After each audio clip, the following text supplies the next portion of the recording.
Sorry, y'all. Here we go.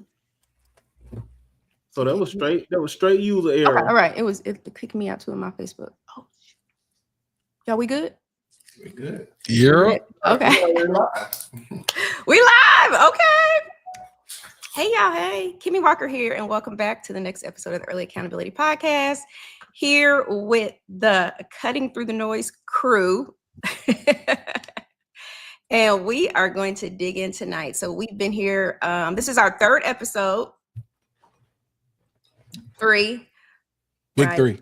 We've been here giving you raw, real, and unfiltered business insights. I just be here. All the entertainment is from these other heads of gentlemen on the panel. So we gonna dig in, y'all. So we did not meet last month. So a lot has changed since we last did a live. So Yep. I think I lost your audio. You did. A lot has changed since we last went live. So Yeah, Kimmy. Yeah, we shaking our head at you. Can't hear you. We can't hear you. Yeah, your mic has changed since we last went live too. Yeah. You tapped the button somewhere. Hey, Kimmy probably got 15 mics over there, and they just cycling through. No, we still. No, we can't hear you for real. But it was working before we hit. I mean, y'all clearly just heard her talking, so Yeah. So it works. It just ain't working at this second. But all right, well, I guess while Kimmy get her microphone going, I'll introduce myself. Tyran, 20-year retired Marine Corps veteran.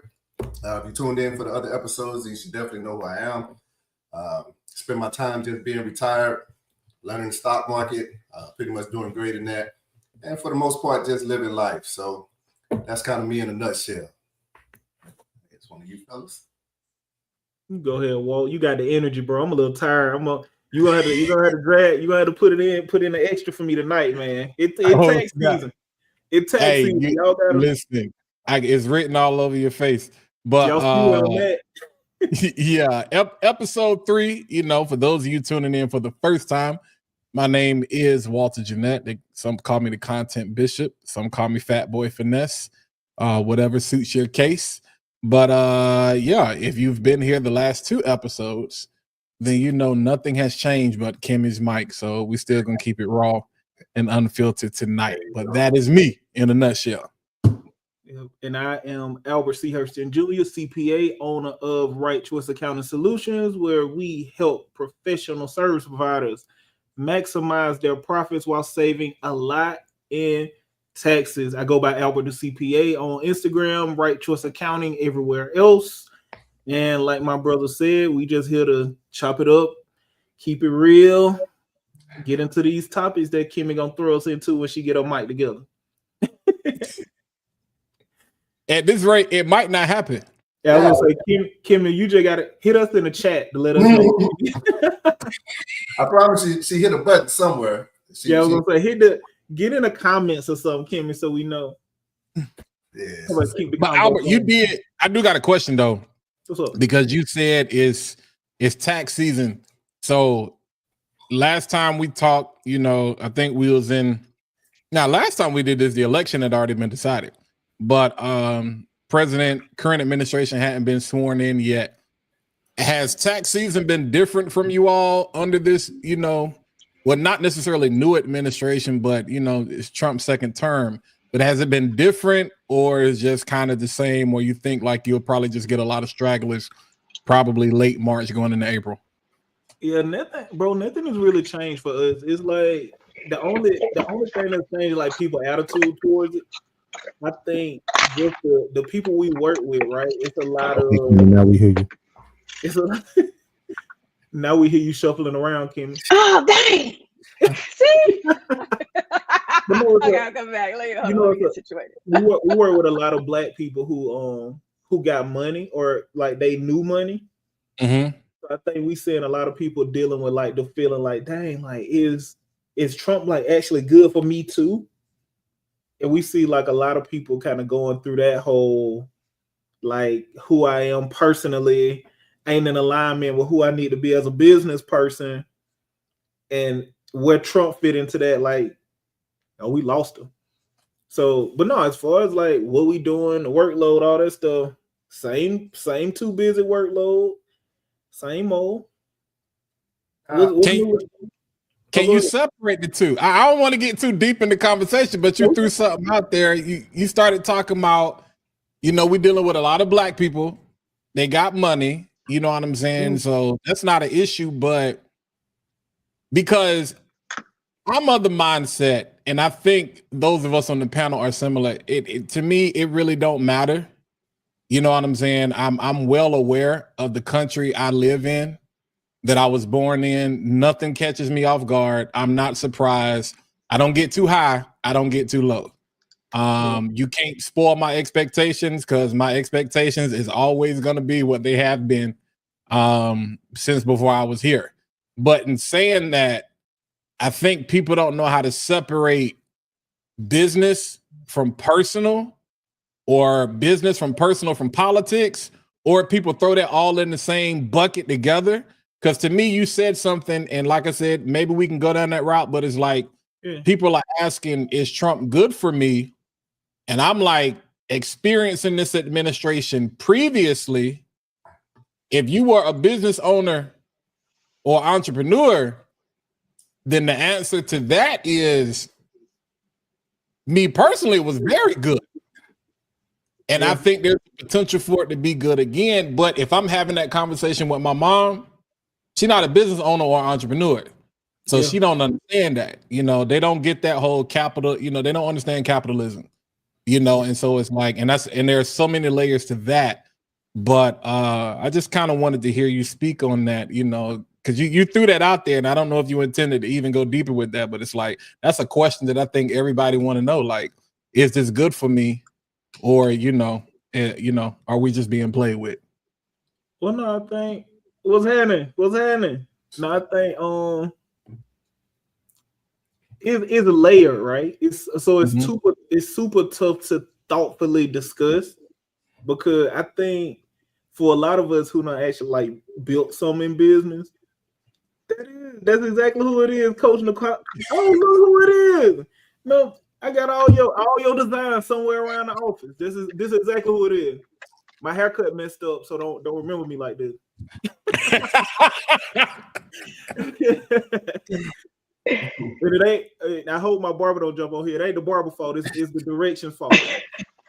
But no, I think it's super layer, and it's hard to kind of discuss, because I think y'all know how like the more and more successful you become, the more like disconnected you become, like from the people that you kind of came up around.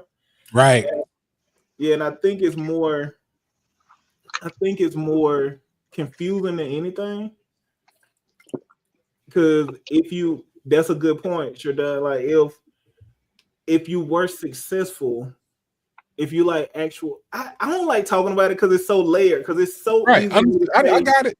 Because it's so easy for me to say something that offends, or it's just hard. It's a really difficult conversation. So I get to live in a world where I get to be Albert, then I get to be like Albert the CPA. It's like the R. Kelly conversation. Yeah, kind of. Because so I will say, as a CFO CPA, like a lot of my clients getting to the point to where they going into like corporate accounting, where it makes sense for them to become corporations. Trump and Republicans are just good for corporations because they're gonna lower the taxes. Right.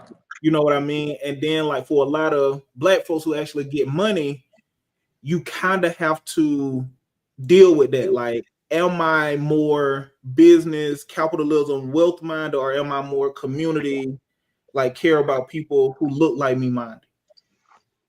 And it's a struggle that I see a lot of my clients kind of going through. If I could say, because I know, Albert, sometimes you can't say certain shit that you want to say. You know what I'm saying? Like you can't say it because, like you say, people get it. But on the up, how it should be is pretty much like you just said. Black, I don't give a care. Black, white, Chinese, whatever. You should be functioning as a business. You shouldn't be functioning as a person, because a person is going to get taxed to death. That is the purpose of being a human being, is to get taxed. So if you want to beat that tax system like Elon Musk and Jeff Bezos, you got to function as a business. So anything that you do should be functioning out of a business. I just feel that as people, we get in that concept of having money. Like we got to have money somehow in the account to feel established. But a real person like the wealthy, they die broke in their name. They got millions, billions, in trust funds and all this. But as a person, you should die broke. So a lot of us, we don't think like that. We don't think outside of the box. We start these businesses that kill us financially, that kill our time and do everything just to die broke. So I know you can't really tell a person certain things, but I'll be the first to tell them, man, hey, if you don't have a business, I don't give a shit how much you make. If you don't have a business, you're wasting time. You're wasting your time because you'll never beat the tax code as a person. So that's just my 2 cents. I agree with Well, that. when you were in the military, when you were active duty, did you have a side job, or was the military just your? No, I personally didn't. Now there were Marines that was out and they had jobs or whatever. Now I wasn't into that entrepreneur thing legitly back then. I was doing certain things because I've always been an entrepreneur, but no, I wasn't taking advantage of the tax code at all. It wasn't until almost, I would say probably 2011 for me. I came in the military in 93. It wasn't until 2011 when my tax guy came in and started schooling me the stuff, because I was driving from North Carolina to Georgia to see my family almost every weekend. So my tax guy was like, hey, man, why don't you start a business? You wasting gas and money going. So I started a business. I bought my truck. I put it under my truck, my business name, everything. So now when I came home, even if I took a suitcase, that was a business trip. So I got to write off certain things in my taxes that as a person, I would have never been able to do that. So no matter who's president, that's I don't give a shit who's sitting in office. It just doesn't matter. If you are not functioning as a business, you are wasting your time. And I will say that. I don't know if I can say it. No, I mean, I can say that it depends, right? And like just being a data-based professional, I always had to consider the nuance, because for poor people, like, who is poor? That's what I was going to say. Give me poor. Is it Sherdon? How do you say the name? Sherdon. I talk to her all the time. I always call her Sherdon. Forgive me for this. I always call you Mrs. She Princess, but I think it's Sherdon. Correct us if we're wrong. Yeah, because she makes a good point that she put that up before you just said it, but it's layered because poor today ain't poor 10 years ago, 20 years ago. It's not our parents poor. Like, you ask a lot of middle class people, quote unquote, they're like, we poor. Yeah. And that. But why are they poor though? That would be my question. Because my thing is, because I was in that class, why are you poor? You'll never become, let's say, not poor until you learn the tax system. I swear to God, until you learn that, bitch, you ain't gonna never not be poor. Them curse words though, bro. To our folk, they get sensitive, man. I'm part of our folk, and sometimes you gotta grab them by the back of the head and say, "Hey, stupid, your daddy 80 years old and he's still fucking working. He's not the person to listen to for financial advice. He just ain't." Right.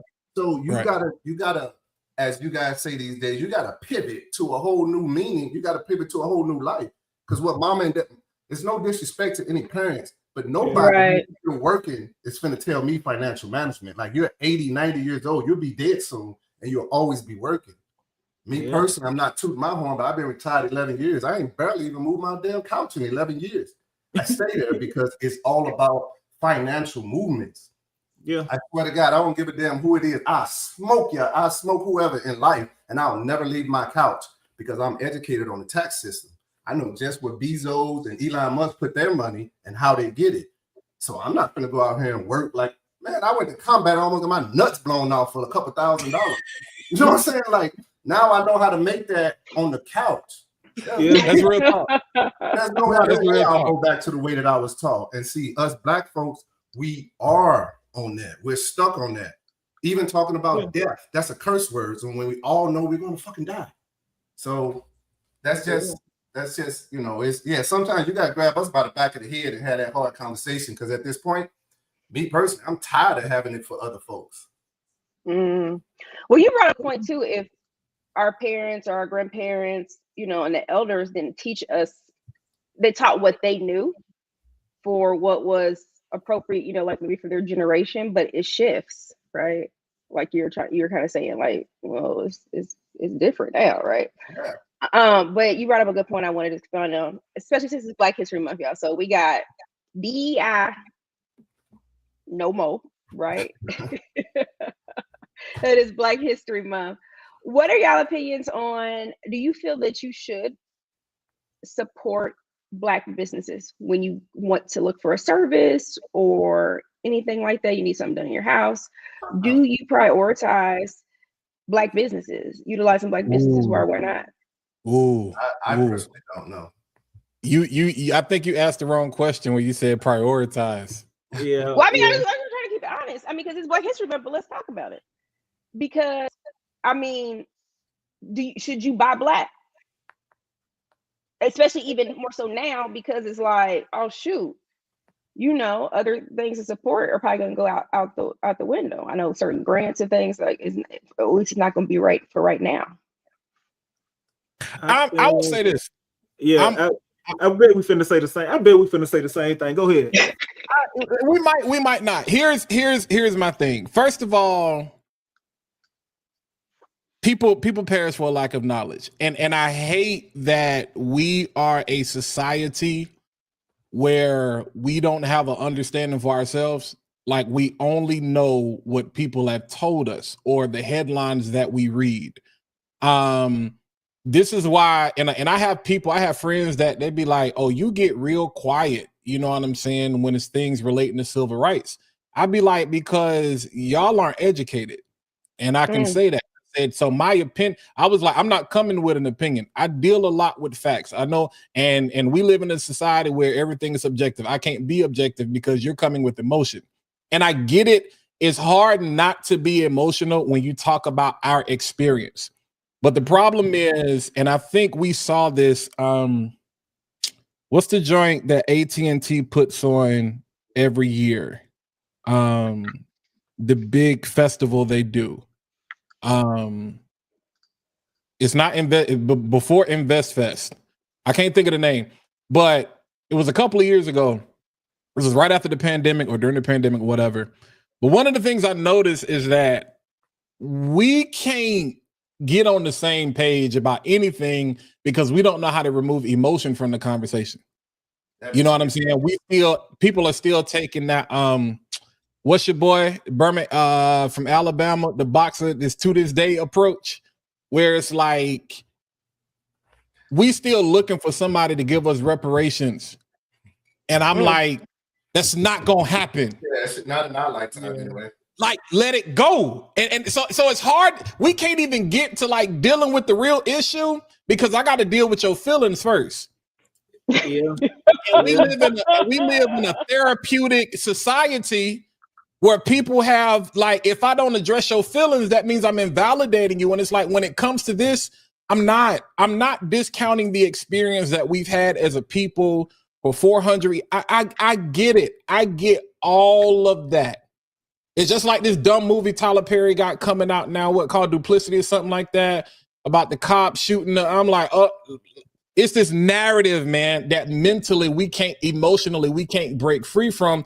So we can't even agree on things like DEI never really was meant to benefit Black people in the first place. So when did this become a whole Black thing? Because if we're going to keep it 100, DEI really was meant to benefit white women. Yeah, they are the biggest beneficiaries of affirmative action, and it's been for years, decades. We was included in that, but what happens is Trump, whether it's anybody, a lot of these people, these 1%ers that's sitting at the top of these organizations, they understand our mentality. They understand how we think. They understand that our ancestors fought for the right to read and write, and we don't read ish anymore. We just go on a podcast. Some of y'all can go on what we saying tonight. You're not going to do your own research, this, that, and the third. You're going to get emotional. And they understand when emotions are high, logic is low. So I can do anything I want to because y'all not going to take the time to look at the logical approach. Because you say, is it my priority? If you want me to be honest, I'm trying to access who can do the best job in the time that I needed to get done that makes the most sense for my budget. Yeah. Okay, well let me play devil's advocate. What about the Jewish community though? They're real big on that. They try to keep. I ain't Jewish. Yeah, I'm just saying, but and a lot of them have wealth. Can I say that? Because in the black community, we still stick together. You know what I'm saying? Like just how the Jewish, we're just not as tight all the time as them. And I would say this: we're not as educated. It ain't even about the tightness. We're not educated. Do you understand? Now we can all write a rap. We can all get on social media. We can post, but nobody can tell you what's the purpose of having a business. The purpose of having a business is not to do certain things. So anyway, I'm saying all of that to say, like, we have to educate our damn self. At the end of the day, it's not a system to do that for us. Because is it a priority outside of February, Kimmy? Would it have been a priority if Kamala had won?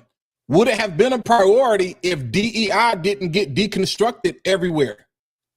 Like it's a priority now, but is it going to be a priority 4 years from now? Like, it's a priority. People only think by black for the majority. I'm not saying everybody. That's a blanketed statement. But most of the time, this is only a conversation because it's right here in front of our face. Right. When everything calms down and dies back down, because this is the same energy that people wanted us to have before. When it just wasn't Target, when we was boycotting Pepsi or whatever. And I'm like, so are we gonna boycott everything that PepsiCo owns? Because you cool with this, but you're not cool with that. Like, you saying boycott Target, but yet we on Facebook and Instagram talking about what we doing, and then you got people talking about the app is free, so we don't have to boycott it. And I'm like, well, y'all silly. You a silly rabbit. Because how is Mark Zuckerberg making all this money off a free app? How is it free? It's not free. Yeah. Hey, well, let me get in on this, because I think I feel everybody, but I think I agree more with what's up, Urellis? I think I agree more with what Shardon said, right?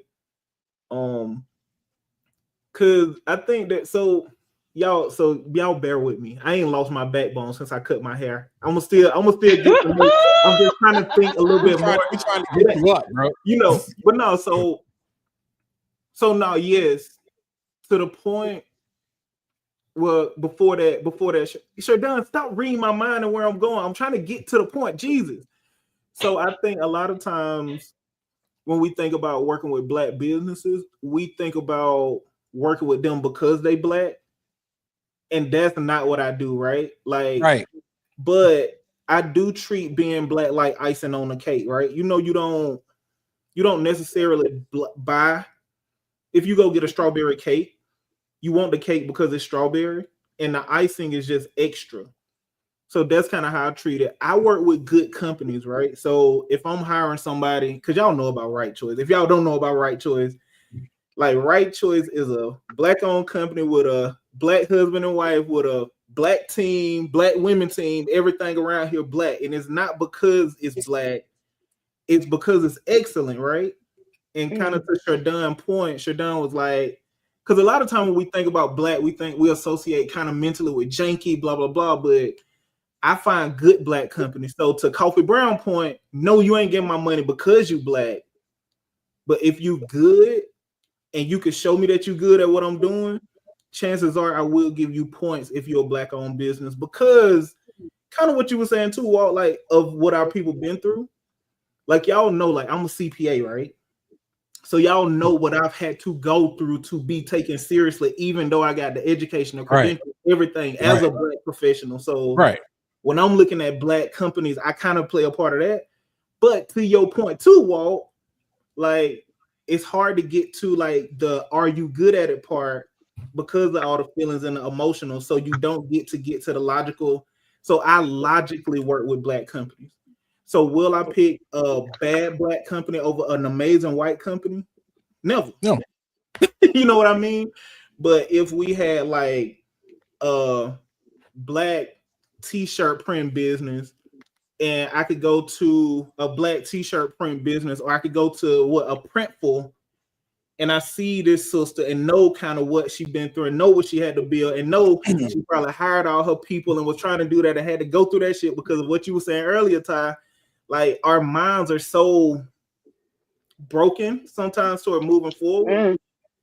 Now that's Kim, y'all be sidetracking me, y'all. Y'all know I'm undiagnosed ADHD. Like you could have let me finish my thought before you probably.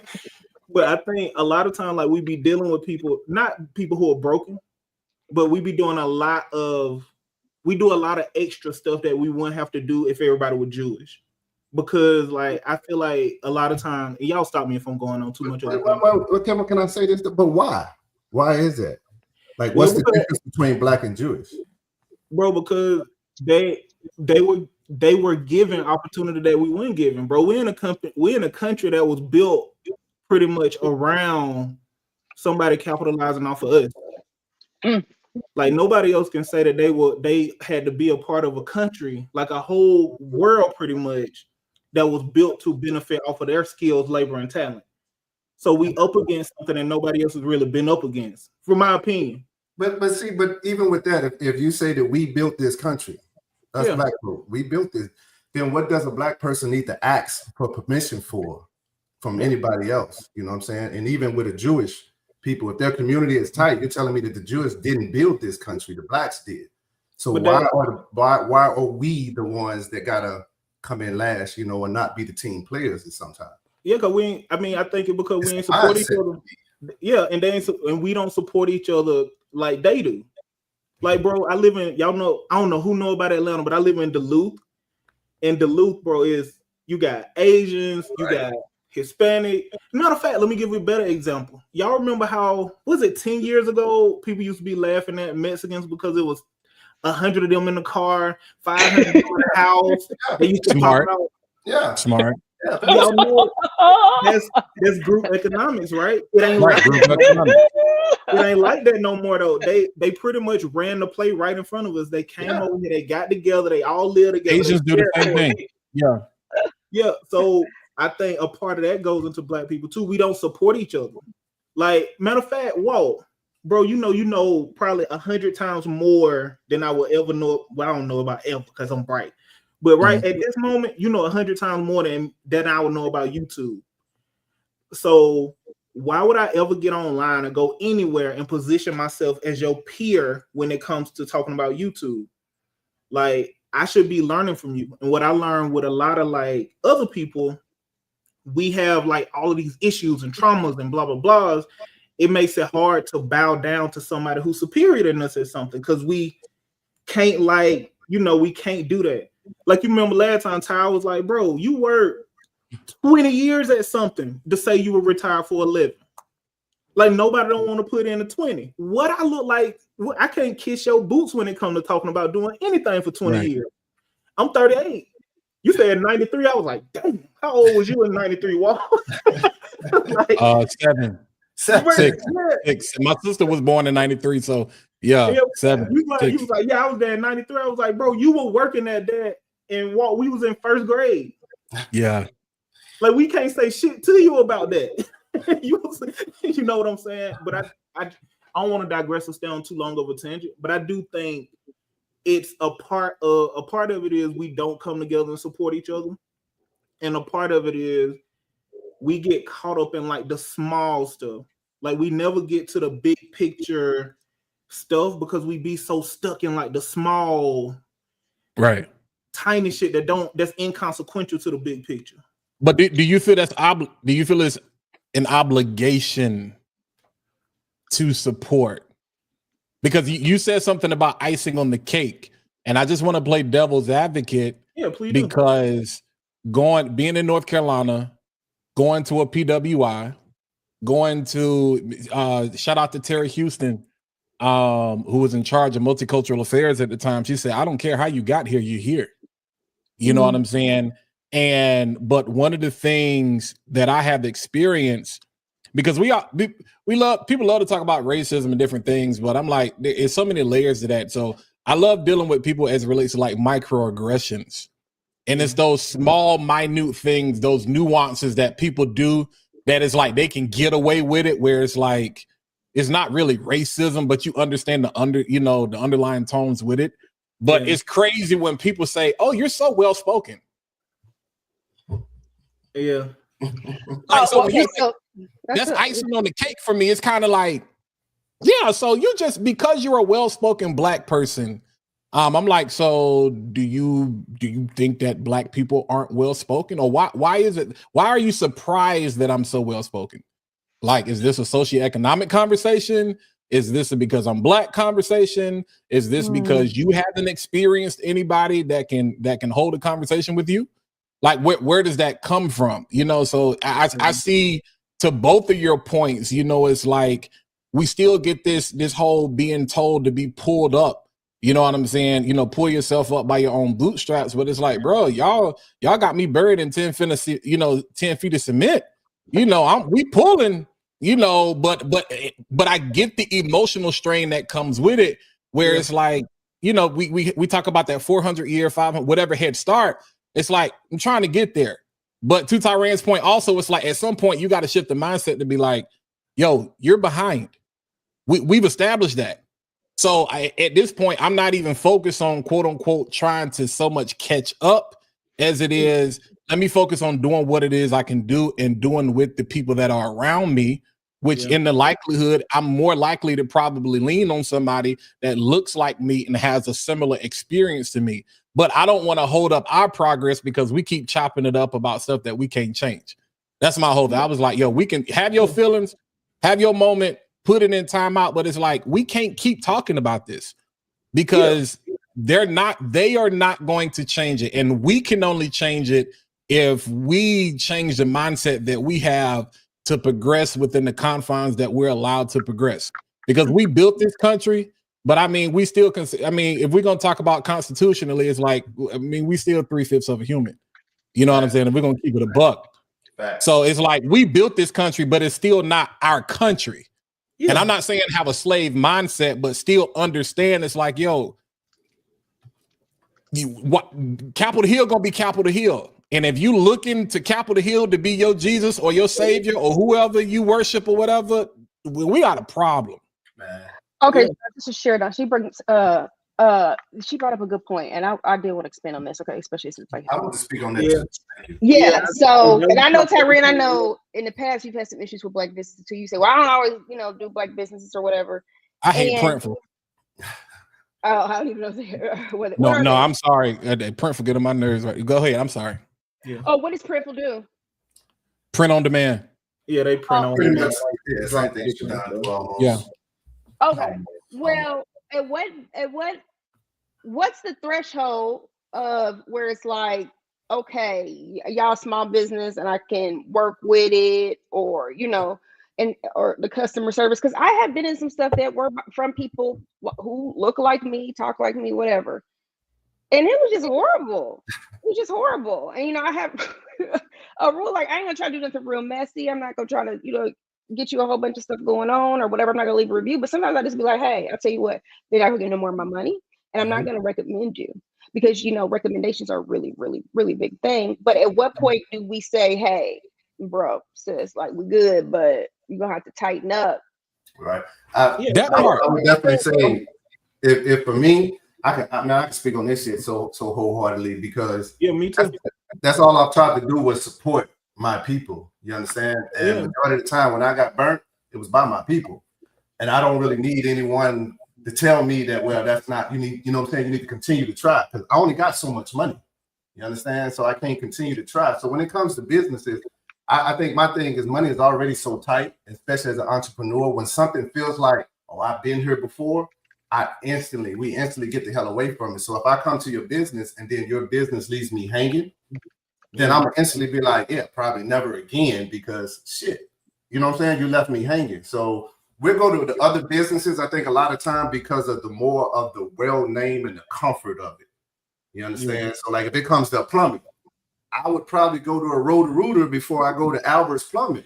I didn't want to support Albert's Plumbing, but I know that, well, last time I had a dude that was local with this, he cost me more damn money, you know what I'm saying, to get his problems fixed. And I just want to use this for an example. I did this when I bought my house. I bought my home, and I had a leak out in the yard. And I purposely, I hate to sound racist, but I purposely tried to call what I thought was a white business. And the reason I did that was because so many times I called a plumber, it was a black business, I supported them, and they cost me more goddamn money. Well, needless to say, this guy came in, he was a black-owned business. I still want to support. So I'm like, come on, man, yeah. 4 effing hours out of my yard, I called for a small leak. When he was done, I had a whole fucking waterfall flowing out of my yard, and he was telling me he had to come back in a few hours to fix it because he couldn't fix it that night. And my wife had just got off work. She couldn't take a shower. My family couldn't even take a shit. And now I'm supposed to be, well, okay, bro, because you're black is cool.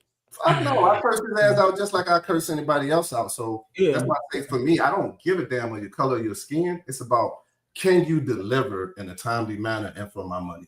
That's Albert, I want you to go. I wanted you to go, but I want to connect. I don't want something to get lost in translation based on what Sherdon said, what Coffee just said, and what Tyran said earlier, because there is a level. She talked about, do we still continue to support the white businesses or whatever? And I think there are a lot of things that we deal with trauma responses. To your point where you said people got to get out of this mode of being just a person and being a business. Black people have been, you got to just keep it 100. We've been behind the 8 ball for so long. We know how to hustle. Facts. And part of hustling is we don't either stop long enough because we got to get to the bag, or we don't have somebody who's willing to stop us that we trust to give us grace to say, hey, you messed this up. But I'm not gonna kill you, but I do have the wherewithal and the knowledge to understand if you keep going at this pace and at this rate, you're not gonna make it. You're gonna burn yourself out, and then you're gonna be like these people. You're gonna start scamming. You're gonna have 30,000 different businesses, 30,000 different identities, because instead of you stopping to fix the issues, you keep hustling. You don't want to do the necessary work to put the systems in place to make sure we don't keep having these issues. Because to your point about the money thing, we can't talk about the prices being so high if we don't address the issue of access to distribution. Because a lot of these companies like Printful, when you have this major capital backing and all these different types of things, you can go direct to the source, cut out the middleman, this, that, and the third, and you can get the best price possible. Versus a lot of us, you know what I'm saying? It's like, yo, this junk gonna be high for a while, until I can get access to those same resources. Now, to Coffee's point, y'all charging $12 for a spoon of collard. Like, we black now, you better go out there and grow your own. Like, now that's absurd. That's crazy. Yeah. But thinking about merch, I do because I think all of us have maybe probably sold merch at one point, but access to, if we just keep it at t-shirts, getting blanks or whatever, that cost is different depending on if you got a wholesale license and then what wholesale distributor you buying from and where you can get access from for these types of things. And so it still does become a money thing. It still does become a trauma response thing. But I think the biggest thing is, as black people, again, we know how to hustle. But the thing about a hustler don't mind, you know what I'm saying? If I if I F up these 10 situations over here, man, I'm trying to make sure I get to these other 90. And it's like, that doesn't work in our favor, because here comes a Tyran, here comes a Kimmy, here comes a Walter, here comes an Albert, where it's like, now it makes it a little bit more difficult because now we got a trauma response. And again, we all just keep having this emotional smorgasbord of now I got to sit here and think like, man, I want to support a black business, but I got to try to forget and forgive all of these bad experiences that have happened to keep giving somebody else a chance. And in the words of Music Soul Child, I'm not to blame for the pain that was caused by previous cats. So there might be a black person here that's got all of their stuff together that can help me for the right price, and boom. But because I've been dealing with hustlers instead of people that understand how to be a business, they kind of screwed it up for everybody. So I don't want that to get lost in translation where it's like you said, we can talk about this for, until the end of time, because there's so many layers to this conversation. Yeah, it's a very layered conversation, because we talking about it through a lens of race, but it's actually, I think what we actually talking more about is like, we talking Girl, about, I make mistakes every day. I'm sorry. Go ahead. Hey, I know, but it's facts. But it's I'm a walking mistake, baby. Shit.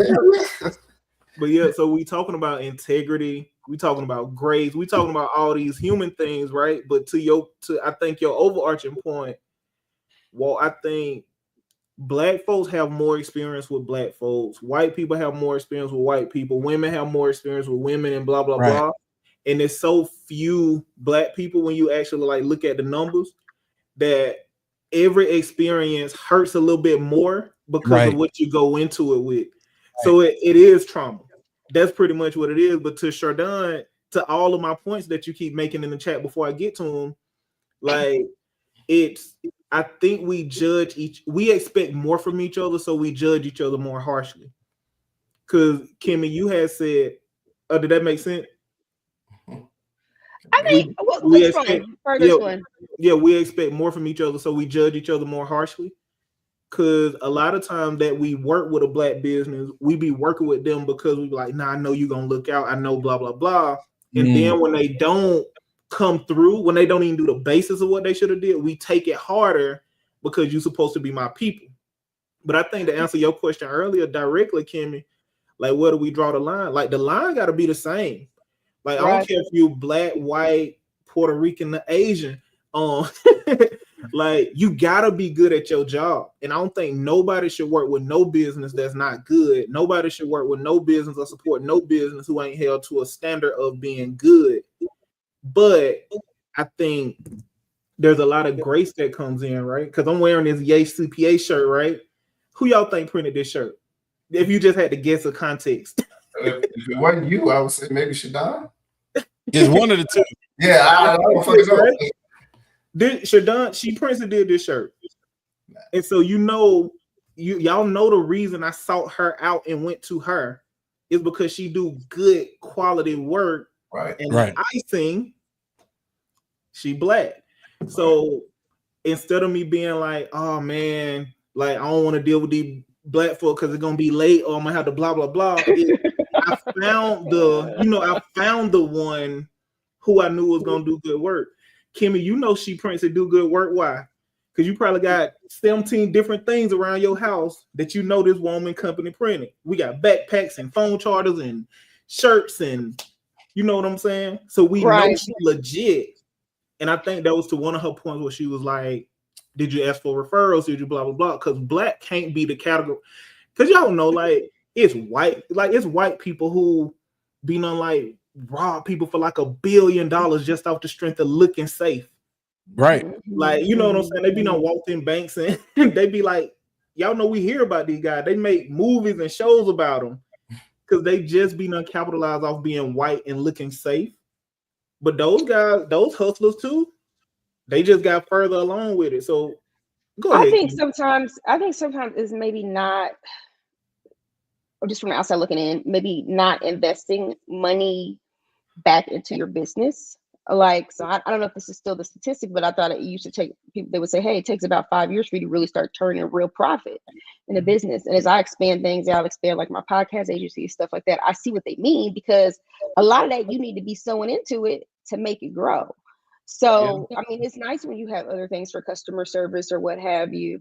I've noticed I've worked with like quite a few like coaches or did programs and things to help me with different components of my business. And I've worked with some who were African American. I've had some who have really small teams and the experience was great and amazing and they had great customer service. And I have some who charged 30 times more what I was paying for the good customer service one, and it was pitiful. Yeah, that spoonful of collard greens analogy real, right? Like it's we all pitiful. that. Yeah, you got attitude with me about asking about something you said you was gonna do or deliver. Yep, you pay more for work. Not all of us had that experience for sure. But for me, I guess my purview has been so different that I spent. Matter of fact, you said, Walt, you went to a PWI. Like I've had that experience with everybody though. Like I've had that experience with Black people, of course, because I'm always just have more experience with Black people. But I done had that experience with white people. Shoot, I had a Chinese place. Like, you know what I'm saying? I won't go into what they did because it's crazy. But y'all know, like, I think I done had bad experiences across the board because I done experienced everybody, but I've had more Black just because I had more Black experiences. So Because y'all know, like, the thing I love about talking to y'all brothers, like, we don't hear each other. Y'all know we feel where each other coming from. Right. Like, Ty, you know we all got a story like that, bro, where you supported somebody and kept looking and then they kept coming and fucking your shit up. You know we all got stories like that. Facts. But I also got stories like Shardon. Shardon came, okay, so who at Printful could I have DM'd and been like, hey, Nobody. your website guy, I'm not saying y'all should do this to her. I know Shardon, so don't be DMing her, asking her about her business. Go through the website. But like, where else could I DM somebody and be like, hey, I'm a little bit lost on the site. It's a ton of options. I don't know what feel good, what don't feel good. I know like Bella Canvas supposed to be a good one, but what about this? I know Gildan is the cheap one. And she like, huh? Bella Canvas is the best, by the way. In Yeah, my opinion. and that's what I went to her with. But That bro, Bella Canvas 3000, you know what I'm saying. Especially if you're a big guy, it's got the perfect amount of stretch in it. Bro, you can wash it 20 times. Don't lose the color. Oh my god! I'm sorry. I just had a moment. Yeah, Check out how it fit the arm though. Hey, the arm. Hey, y'all. You been looking swole, bro. But bro, this fit like the Bella Canvas. Jersey This ain't no Bella Canvas. This what Shardon put me on. You know what I'm saying? Like, who at Printful would have been able to do that? Nah, they're not gonna do that. But to everybody's point, that's a rare experience because if I had because Shardon, I reached out to somebody else who print t-shirts, and I reached out to Shardon just to see, both black women. When I was like, yeah, we just testing something. Y'all know, Kimmy, you saw this be born. You saw Yay CPA come on. So you know it's just a test at this point, right? Now it's looking like it could do something.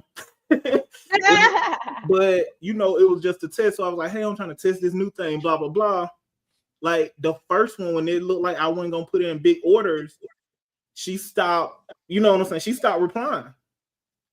And Shardon, even when I was putting in, I was like, I probably do the minimum order. She still was like, well, no, don't do that one. Try this one. And not only that, email my team, and my team gonna get you taken care of, and we're gonna get you. And she was like, this is what we're gonna do. And then when I did it, she ain't treat me like a number. She was like, I can't wait to see you unbox. I can't wait to see the unboxing. I can't wait to see that.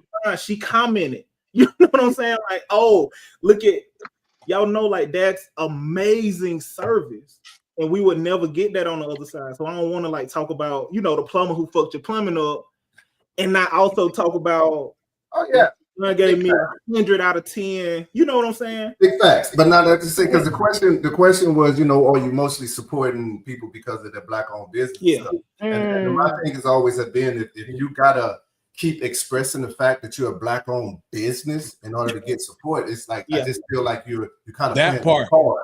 Yeah, you're playing hard, because now if a white person comes and say, hey, I only support white-owned business, you're gonna wear his ass out. You're gonna wear them the hell out. You understand? So yeah, I definitely get it. And I think in Shardon's point, like her thing is that's just naturally her. You understand? Yeah, she's naturally. Yeah, she's just naturally a great person, so that oozes into her business. Yeah, but I can't that's another point too. That's why I said it's they were hiring their relatives, working with their spouses, and I have seen some situations that I watched somewhere. I'm like, you know what? This business probably could be better if they got rid of this toxicity and the internalness inside. Like, I don't think everybody can work with their family. I don't think everybody need to work with their spouse. And it trickles out to the, you're right, it trickles out to their whole team, because your people up at the top, or one or two of them, got a really nasty attitude. And then it becomes out in what your you know, face forwarding, you know, face fronting, excuse me. Clients, because that's how you treat them and talk to them like they nothing and below. And then you come to me, and then I'm like, hey, this don't make no sense. And finally, one of them, I looked back, I said, oh, this is from the top. I said, if everybody come, and ain't no way everybody got this type of personality. This is what you told them to go do this, you being a top dog, right? And it's trickled out to your team. And so sometimes I think we can't accept the fact that we may not be, as our business grows or expands, we may not be the best one for some of the roles in our business. But I was told, hey, if you got a business and you can't sell it off, you ain't really running and building no big business. That's why you know, even me with like early accountability and stuff, I try to now more not even be the face, because like it shouldn't be me all the time, right? If that's not what you want. But some of it, I'm just like, if they made changes in staff, sometimes I say, even if you had some diversity in your staff, like I can't tell you how many times I say, you know what, they would probably do better if they got them like an older white woman or a retired librarian, you know what I mean, to bring some balance into stuff and Do bring a you tell different them that? perspective. Because only reason I'm asking, No. because again, most people only learn that after the failed experiment. You have a lot of us that realize that, yo, well, I can't work with my family. I can't, Frank, American Gangster should have taught everybody that, to be like, hey, you might be a lead family. Barbershop. Anthony Anderson, what he said in Barbershop, he said, in every group, it's always one dumb that's gonna mess it up for everybody. And you know what? You that dumb person. And then we get American Gangster with Denzel showing us, is like, you know what?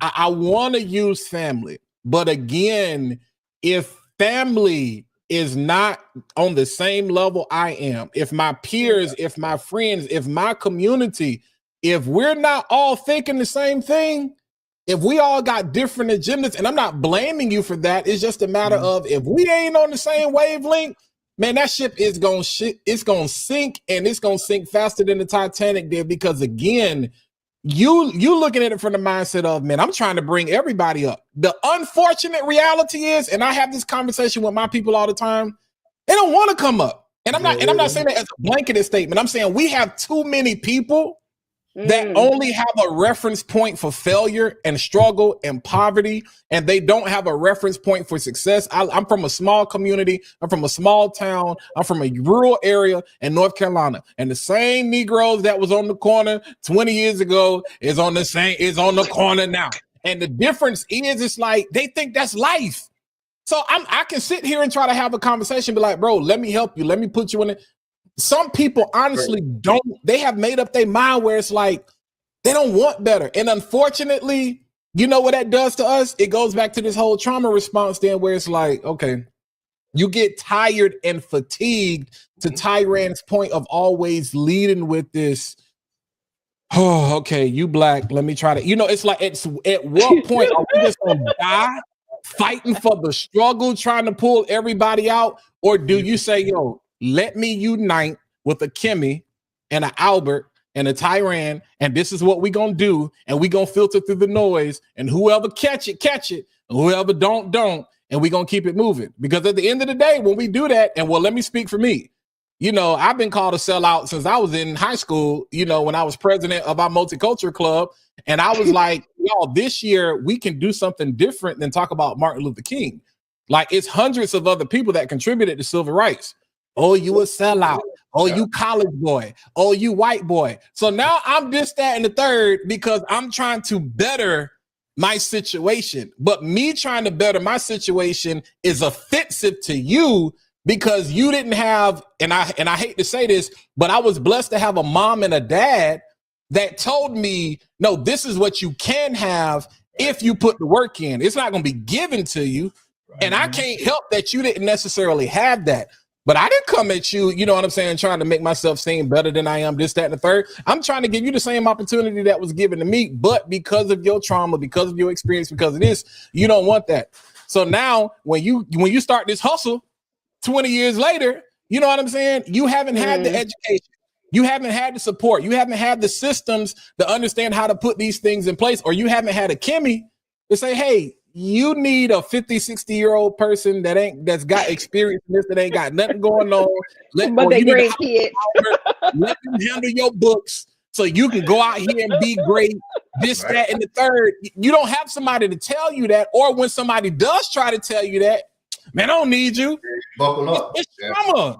Because I'm gonna be like, all right, well, I'm gonna look, and when I drive past the next person that need my help, I'm gonna be thinking, am I obligated? Do I want to stop? That's what I'm saying. Yeah. It feels like we are the only group that we get killed if we do, and we get killed if we don't. So if that's the case, to Tyran's point, if we're going to die at some point anyway, let me die doing what I need to do for the people that's in my purview. Because I'm damned if I do and damned if I don't.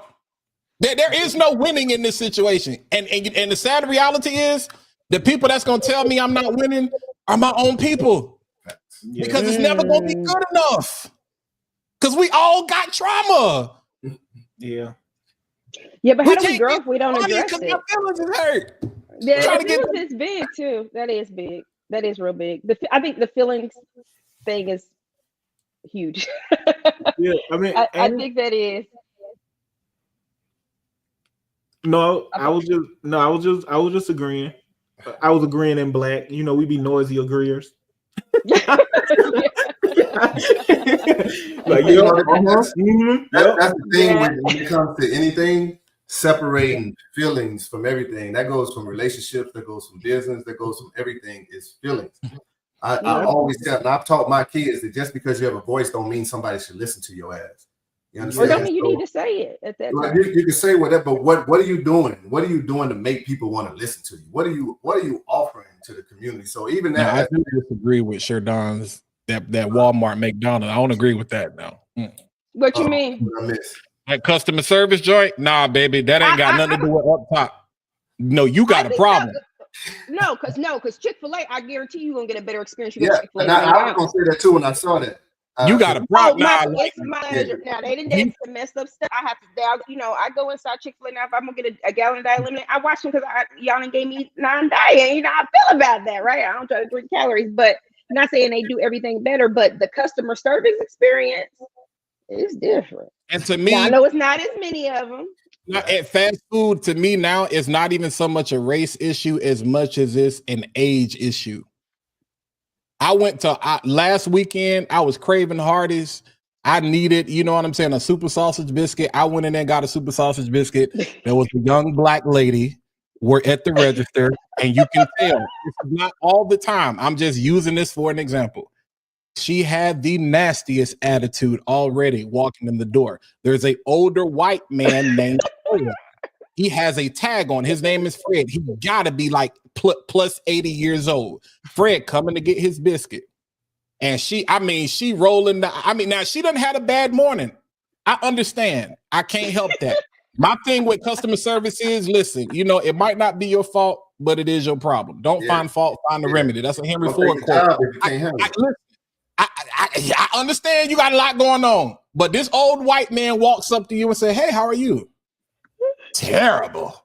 And I was like, oh my God. Now I ain't seen nothing like this in a long time. Like out of her mouth. Like terrible eye roll, neck roll, everything. And I'm sitting here like, I know Fred is like, you want a biscuit, And here's the thing. I knew she was having a bad day because she gave me the same energy. So I'm like, I'm black, so that didn't make a difference. And I'm just like, that's not Hardee's problem. That's not corporate problem. You don't know how to control your emotions. If you having that bad of a day, clock out. Because here's the thing. If Fred had to complain, guess what would have happened? She would have been fired. Yeah. If he had called the right person and said how she was acting, and you can, they got cameras ever. You can literally look in the camera and see how she acting, this, that, and the third. I was like, baby, they're gonna fire you. Because white people run Hardee's. I just hate to say that on this live, but let's just keep it real. Like that's their restaurant. You getting up out of here. I'm not exaggerating. I'm just using that as an example. And I'm like, but there were older black people. They handle it. It's a stressful time. I'm like, baby, you need to go take a break. You need to clock out. You need to leave. Whatever you got going on. And I know it ain't a race thing because you treated me the same way you treated Fred. I'm like, but I don't play about my food. I will walk out and leave because I don't trust y'all. I'm like, nah, I'm straight because I don't know what you done got. She done walk back to the back 10-3. I'm like, she didn't even tell Fred that he paid for the food. Fred gave her cash, and she was like, "What's that for?" He was like, "The card wasn't working." She was like, "It went through. You didn't give me a receipt." Oh, I'm like, that's not corporate. That's not corporate. That's not that young kid. That's not an issue. That's not. It might be corporate problem for hiring them or the general manager or whoever that store manager is. But again. There are plenty of black people that work at Chick-fil-A. There's a Chick-fil-A, and I'm gonna shut up, but because this just gonna set me off. There's a Chick-fil-A that's off of New Bern Avenue in Raleigh, North Carolina. If anybody know anything about New Bern Avenue, it is the ghetto. a black-owned Chick-fil-A that is prospering. But when they announced the Chick-fil-A, everybody was taking bets on how long this gonna last. Right. So it ain't so you can have great customer service from black people, young, old, this, that, and the third, or whatever. But we see there's levels and there's differences when it comes to this, because I'm not blaming Walmart. I'm not blaming McDonald's. I'm not blaming Burger King, Wendy's for you having a nasty attitude because you had to come get this job at McDonald's. Now, people don't want to have that conversation, but you're not finna have an attitude. I didn't tell you to come get this job. But do you want to talk about the layers of why you're working here? No, y'all don't want to do that because that we get emotional. Yeah. Y'all cannot. So I think this is like a little bit of a pivot, but I feel like what could really be hurting like our community specifically is like, and y'all for real, like I'm finna say something that's a little bit out there, so y'all bring me back in to check me if I need to just cut it off where I'm at. Y'all go ahead and just stop me. No, go. And I think it come down to like roles, how we raised, and like responsibility, right? I still think it's like an integrity thing. I think in the black community more than any community I ever seen, like we don't really have roles or like defined things that need to happen in our community. Like we don't have accountability the same way. Because I keep going back to like Jewish and or even like immigrants, right? You know how like immigrant parents are like tough on going to school, you're gonna get your education, blah blah blah. I feel like a lot of the adults, a lot of what we end up growing up into, because I keep on going back to two things, right? I keep going back to my experience with Chardon and She Prints It, and I keep going back to the Jewish community, and then I think about how different some of us are, right? Like, what you know, like, well, I feel like, bro, me and you could probably sit down and talk life for 24 hours. We too damn busy, but I feel like me and you could feel each other for probably like a full 24 hours. But we are so different. But what so often happens is I feel like we get overly represented by like the worst of us, right? And I think it's because there isn't like a clear, like, okay, because you know, like we don't never think about trailer park people when we think about white people. I do, because I spent part of my life in the trailer park, so I do. Me too. And they more trailer park than we trailer park. I'm gonna just keep it at that. And I mean, and a lot of some of them are ghetto for real. Yeah, and I'm talking about the stereotypical because y'all know some of them trailers nice now. So, but you know, like stereotypical, what they would call trailer park trash, modular homes, right?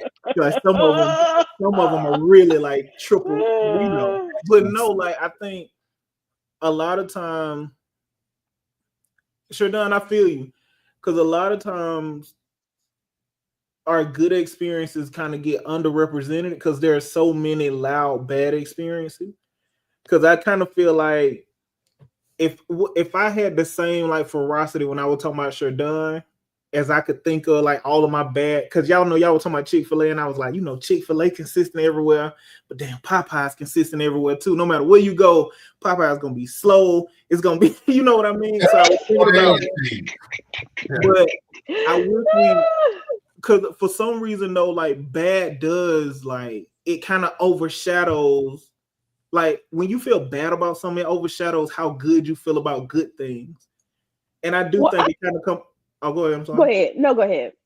No, I think it just kind of come back to like the roles, the accountability, and like how we hold each other accountable, like the principles, the bare minimum. Like you said something about your parents, Walt. They was like, here's what you can have. Like my kids, right? You know, like my kids have seen their parents build something from nothing to something together.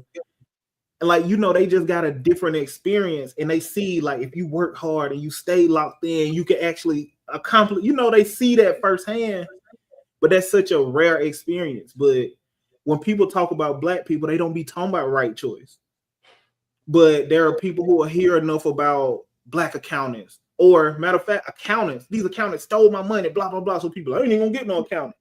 And then they hear like a black accountant. Well, there's no way that black accountant could, you know what I mean? And it hurts.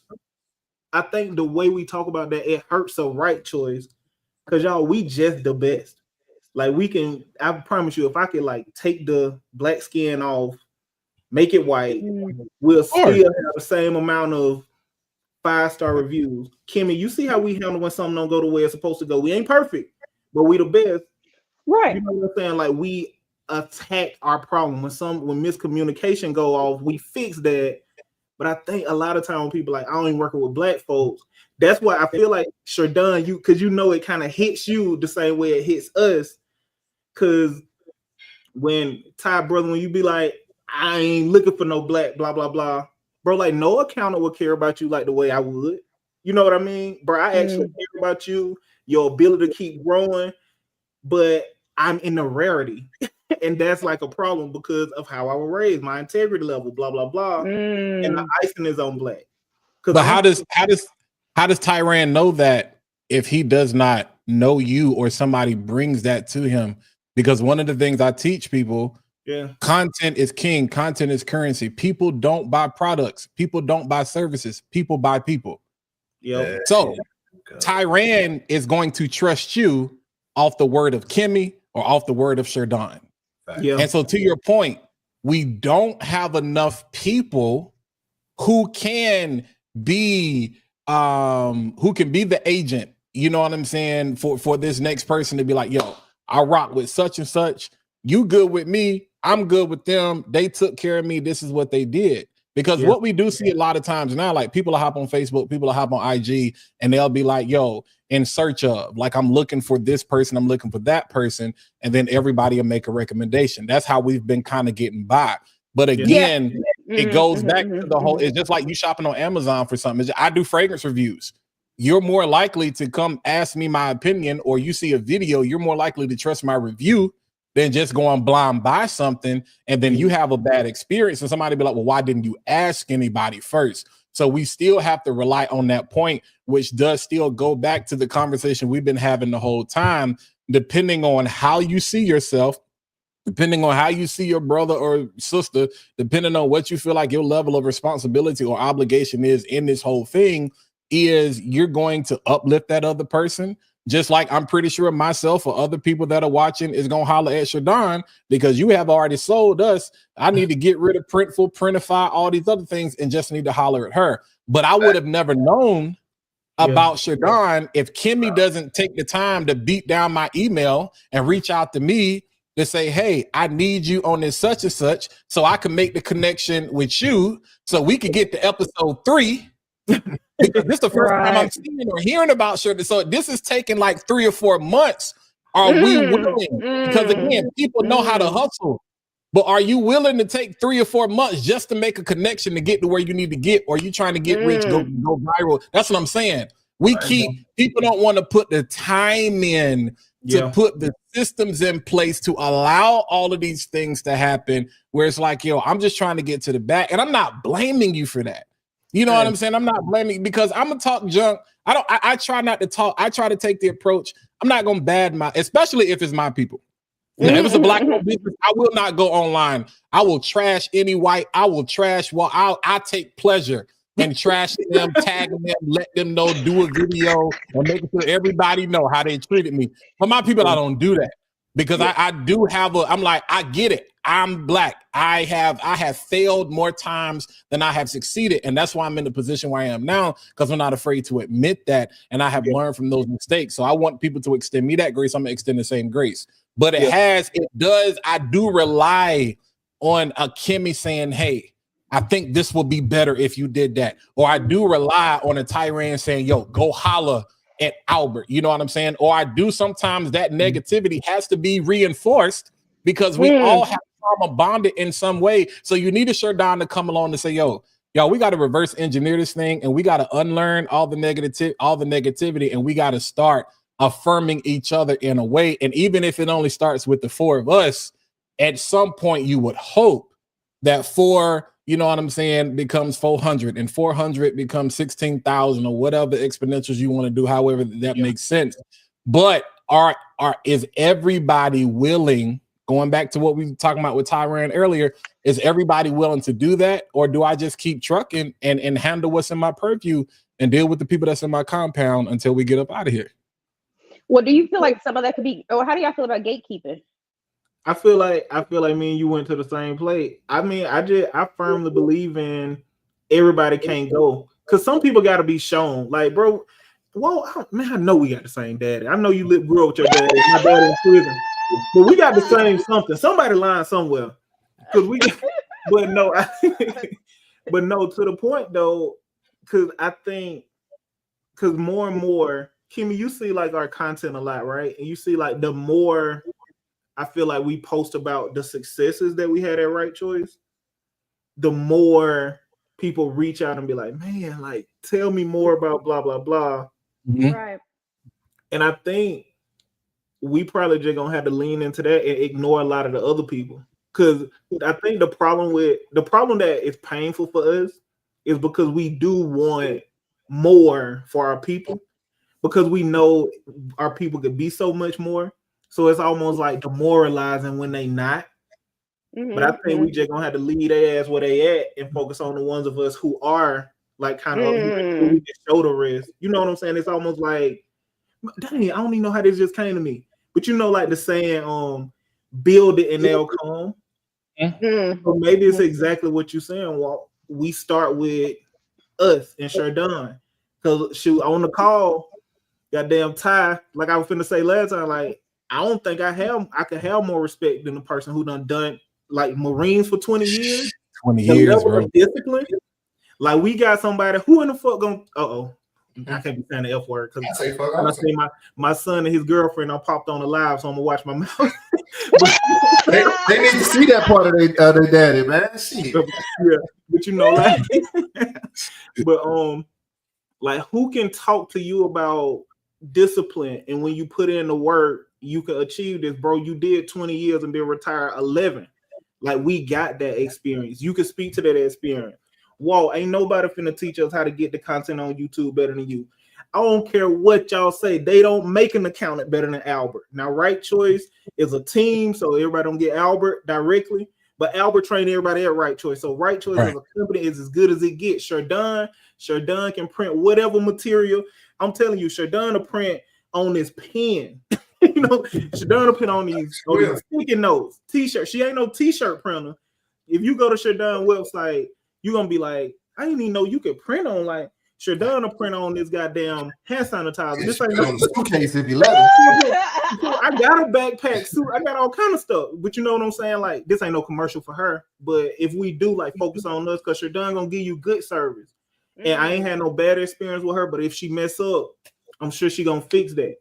Like yeah, that's all it is. If you make it right, I got no problem with that. Yeah. And Ty, like you gonna keep it funky. And who gonna be able to? Nobody can debate your experience because you got that experience. Like, whoa, you told me about them lights and that camera, boy, I still don't get it. You told me exactly what it was. It ain't I need what you said, it's I need you. You know what I'm saying? So if we just stick and focus on each other like that and keep it funky like that, I think we can kind of start building like enough positive experiences.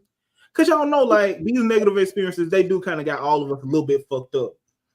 Cause I mean, you said it best, Walt. Like when you have a trauma response, it's not 100% logical, and that's even logical brothers like us. It's traumatic. It's how in the fuck are you doing this to me? You know what I'm saying?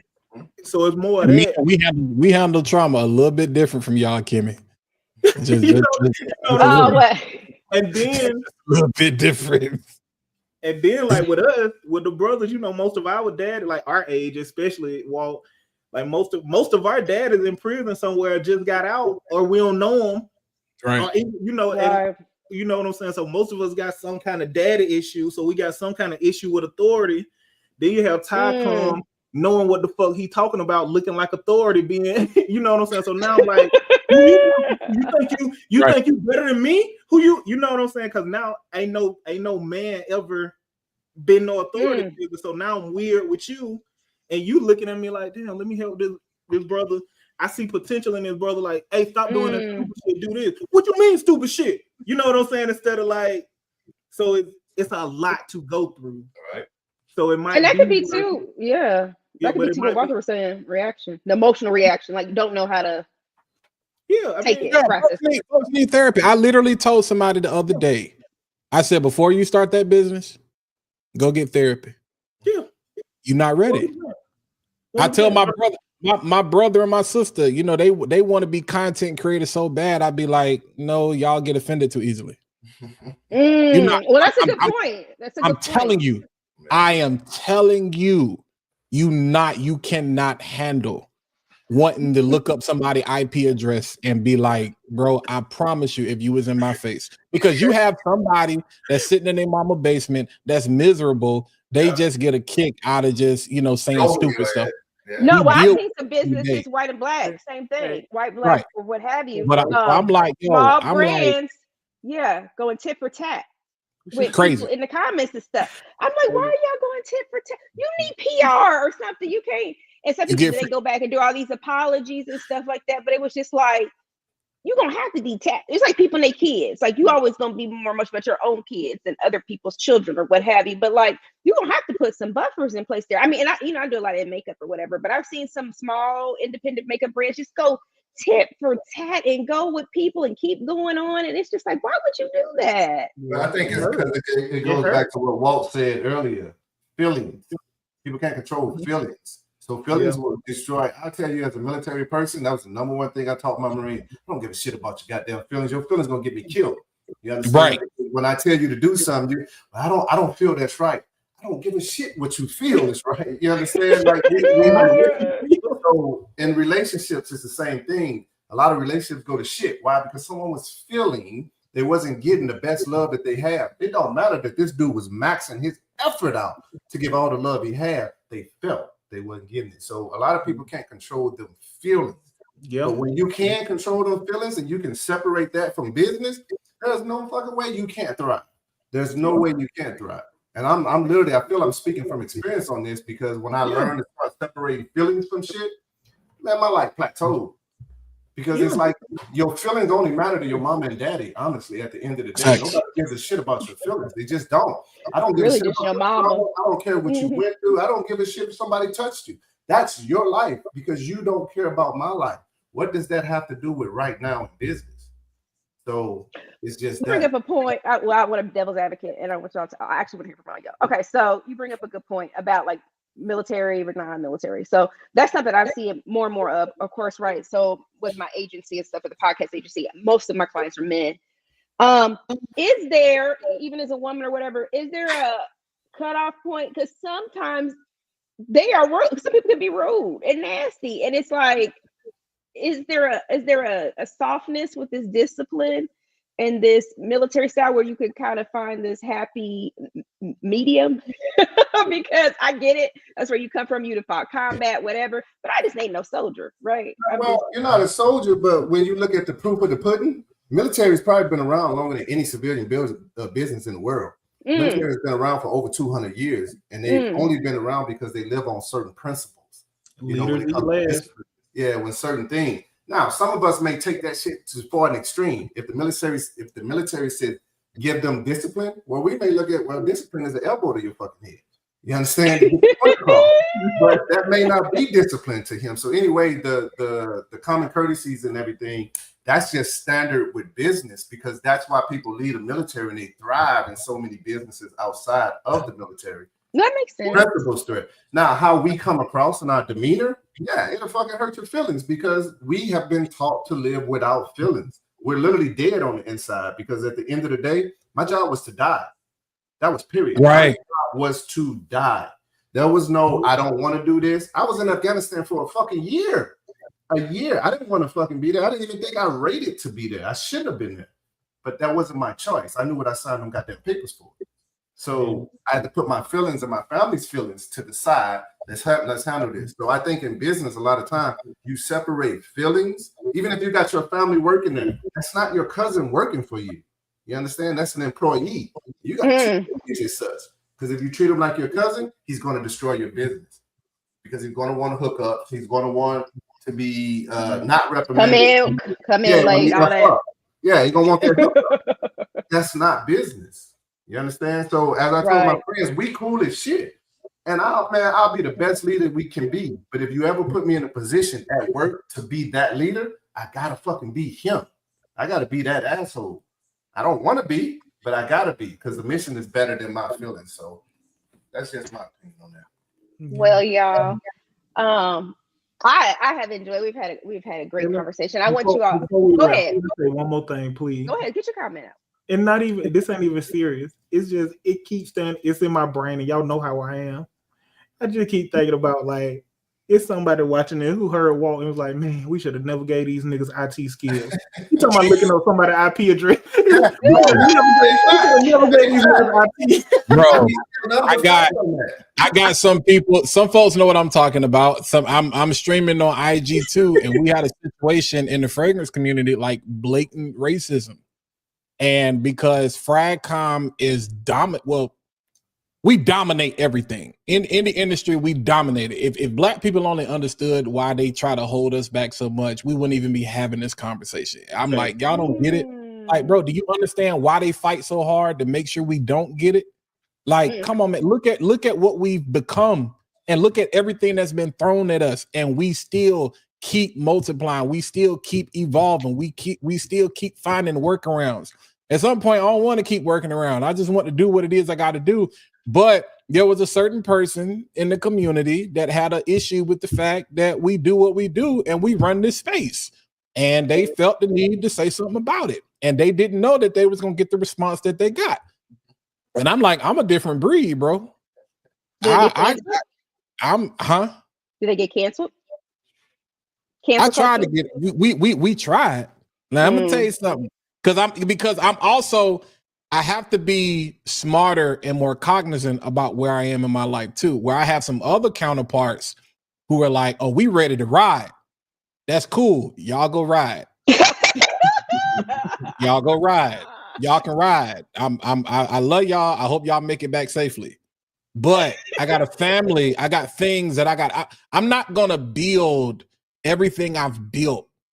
And I'm not gonna, to Shadon's point, I'm not gonna allow the 99 people to celebrate what I'm doing and have this one idiot that's gonna ruin everything. Even though they deserve it, even though but they're not worth my life. You know what I'm saying? And so that's where you have to have emotional maturity. To Tyran's point, you got to be able to put your feelings to the side and be like, bro, how I'm feeling right now, this situation could get real ugly. But let me checks and balances, this accountability system you talked about, Albert and Kimmy. Let me holler at my accountability system real quick to be like, yo, this is how I'm feeling, and this is what I'm getting ready to do. Don't do that.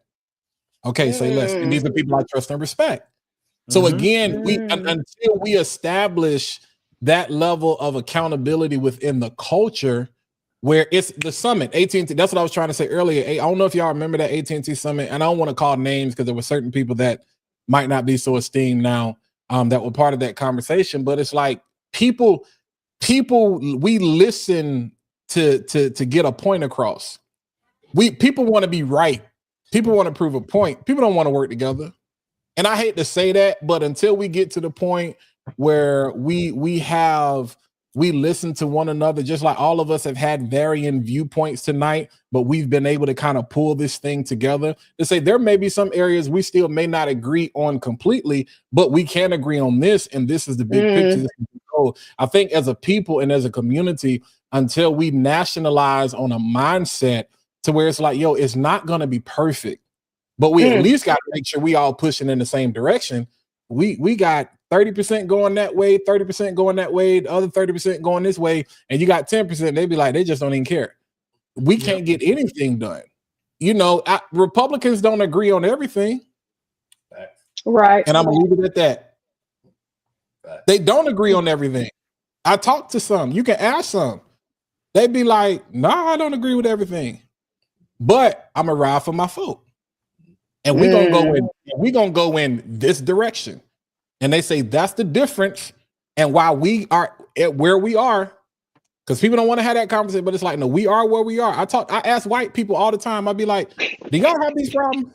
And they'd be like, yeah, we have problems just like y'all do. But the difference is we don't pull apart. We just gonna be mad walking in we gonna sit in the car mad with each other. It's just like, y'all, Albert, you married, you and your wife, you can be mad at it. You ain't getting out this car though. We got somewhere to go. That's the biggest difference. We get out the car, we kick you out the house. We do. I'm 18. I'm grown. I gonna do what I want to do. Trauma responses. Mhm. So we got to go back and heal and do all of this other work and sit on Ayana couch and all this stuff. We can't even get to the back. We can't get progress because we got to deal with. We still haven't found a way to heal from all of the trauma because now it's not that white people are killing us. As a leader of the clan said, we don't have to do nothing to y'all. Y'all do it for us. We're doing it ourselves. We've been doing You're it. doing it to Ooh. yourself. So, and we're doing it to ourselves because trauma, and we don't have anybody that we trust to say, hey, there's a better way to do this. You ain't got to ride on that. There are other ways we can ride on that. That's why they always say that they give up hoods for badges and shields, and I ain't gonna get too deep in it, but it's like, no, we got to take this from a systematic approach. But that's gonna take time. And do we have enough time to make it do what it do, or are we just gonna have this conversation again next month? Because I'm gonna shut up next time. I'm gonna sit here and be quiet. I ain't got nothing to say. No, I think what Shardon said, what you said is exactly, man. Y'all done pissed it down off, by the way. See Yo, Shardon, happy boy. Kimmy gonna have to have a part 2 to this tomorrow with just her and Shadon, so we could be in the comments. Shardon gonna hit you with a scroll like I didn't get to type this last night. Hey, what if that? Okay, so what is that? What if that's episode 4, y'all? Before we wrap this, what if that's episode 4? Exactly what Kiara said. Okay, now what? All y'all niggas smart. Y'all sitting around talking about all the problems. Y'all niggas now what? we take our money to Costco. That's what's now what. Like Kiana said, oh, okay, so y'all good at pointing out the issues. Yes, but come on, because here's what's gonna happen. So right there, we got bit.ly/uncut mob. Join the mob. I've gotten great feedback about this panel with the guys, and we want to get some more people there. Starting on our episode 4, we'll do some here. There will be some live, but we're gonna have a VIP part on the backside, right? We're gonna go into Zoom so we can really get real uncut, right? Not be live streaming, all of that. So you have to sign up so you'll know about it, and so you know how to get into the VIP experience if you won't want to miss. I thank you all for being here. But before we leave, fellas, I want you all to tell people where to find you at on social media or the World Wide Web. Can't remember everything I done said. I don't know if I even want to like be associating myself with like, oh, there it is. No, it's up there now, dog. It's gonna be in the VIP. It's gonna be the next time. It's gonna be alive. It's gonna be in the VIP. The after party. The after party. That's what it's called. Guess my name Albert. But no, seriously, my name is Albert C. Hurston Jr. CPA. I'm the owner, founder of Right Choice Accounting Solutions. Running with my wife Lauren Hurston. We help professional service providers maximize their profits while saving a lot in taxes. And I'm Albert, the CPA, on Instagram. We are Right Choice Accounting Solutions pretty much everywhere. And I'm Albert C. Hurston Jr. on my personal page where you get all the jokes and stuff. All right, Ty. Yeah, so you can find me at Beard Talk Vet on IG and Instagram. For the most part, I'm not I guess I'm not a person that really looks to be chatting online with motherfuckers, but if anything on Instagram and stuff, because I like to teach families, it don't matter what color you are, but if you don't know how to maneuver through the stock market, then I like to show people how to do those type of things, and most importantly, I like to show kids how to maneuver through the stock market. So if there was any of that and you needed me, then Beard Talk Vet, I could be found on almost everything. Walter. All right, and my name is Walter. As you can see, that Walt J, Dub J, whatever comes to mind. But yeah, I'm just the content bishop out in these streets. You can find me on IG. I'm mostly on YouTube these days under the moniker of Fat Boy Finesse. So really all things fragrance right now. But April, follow me on IG. Stay tuned for some stuff. I have some announcements coming next month. I will be, as Albert said, don't nobody know YouTube better than me. And he said it, I didn't say it, so don't y'all say I'm up here promoting myself. But but no, I'm gonna be taking some advice Kimmy gave me a while ago, but we're gonna be launching our live cohort in April, Good. and so we Yay. will be putting all the information out next month, so we can help show people how to build better brands and grow their businesses and create communities around the things they're most passionate about. So yeah. And congratulations, you just hit a big milestone on your YouTube. How many followers did you just hit?